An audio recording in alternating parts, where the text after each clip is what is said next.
Me, Alan Durband from Liverpool, England, who taught one of the Beatles. And who was it you taught? Paul McCartney, young man who came to me, I suppose, some 8 or 9 years ago, then quite undistinguished in the musical world, but not so undistinguished as a student of English. And it was an English master that I knew him best. Did you think perhaps that the guitar playing was interfering with his studies and tried to stop him? Well, towards the end it did get a little much. He was rather late with his essays, and he wasn't doing so awfully well in his other 2 subjects, which he was doing for advanced level. But in English he had a very definite interest, and it wasn't hard to keep him to his texts. Well, did you try and stop him from playing the guitar? No, I didn't try to stop him.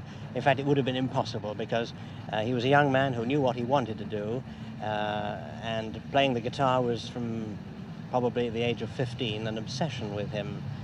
Indeed, at the age of 18, about a week before he left school, he came to me and asked me my advice.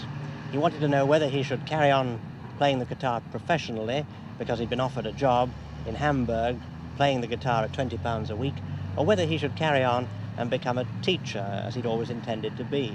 Well, I'm afraid I gave him the schoolmaster's advice and said, no, you get your qualifications first and then carry on with your guitar playing, because 1 in a million only will succeed, and it may not be you. Speaking of a million, how much have they made, do you know, or how much has he made? Well, Paul did say, but not in a boastful manner, when I asked him, he did say that he'd made his million, and I should well imagine that he has, plus quite a little more since the last time I spoke to him. The whole group have almost a cynical approach or attitude towards adult life, some people think. Would you agree with this, and if so, why do you think it's so? I'm glad they're critical. They typify a kind of English North Country attitude, a particular brand of wit which is all the time, as they say, taking the mickey out of the people in authority. They wouldn't recognise that there was anybody better than them. They'd always want to bring everyone down to the common man level and talk to him with the kind of wit that I think you recognise in Australia too. Why do you think this is valuable? Well, there's a lot to be done in this world, a lot of reforms that need to be made, especially in a place like Britain, which is orthodox and built on tradition. And people who break with tradition, people like the Beatles, who've had the cheek to make a million, who've come from a town or a city which is not really one of the best ones, which is off the map and not on the map. It's a good thing when they challenge the established things and come out successful, as they've done, you see. At what standard of their education did they decide to toss it in? Well, now, both Paul and George went to the school I taught at, the Liverpool Institute, and they had what we call a grammar school education. It means they're the cream of the boys and girls of their age. They've been selected for higher education. John Lennon, similarly, had had a higher education. He went to a rival grammar school in Liverpool called Quarry Bank, and I think the first group they formed was called the Quarrymen, after Quarry Bank High School, which John Lennon attended.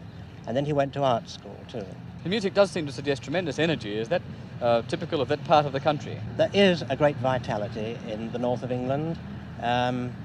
Possibly, I don't know, because of the industries that there are in the north of England. Everybody's very busy. The leisured life is for the south of England, and the northerners are people of humour, active people, alert people. You wouldn't be from the north, would you? Well, there you are. You see, I've built up my own part of the country. I'm a Liverpool man myself. And do you still see much of Paul? Yes, he came round just a week before we left, the Tuesday before we left. Came to see us with his father, and came in a lovely Aston Martin. I very much envied him that. He wouldn't have had an Aston Martin if he'd been a schoolteacher, I can assure you. And we see him when he performs in Liverpool too. He usually sends complimentary tickets, and we attend his performances. What do you think will become of this 4? Now, that's a problem. I don't know. Do you mean in the entertainment world? Will they carry on and be old Beatles? Or even more generally? Do you think they might be attracted to other interests, politics, or...?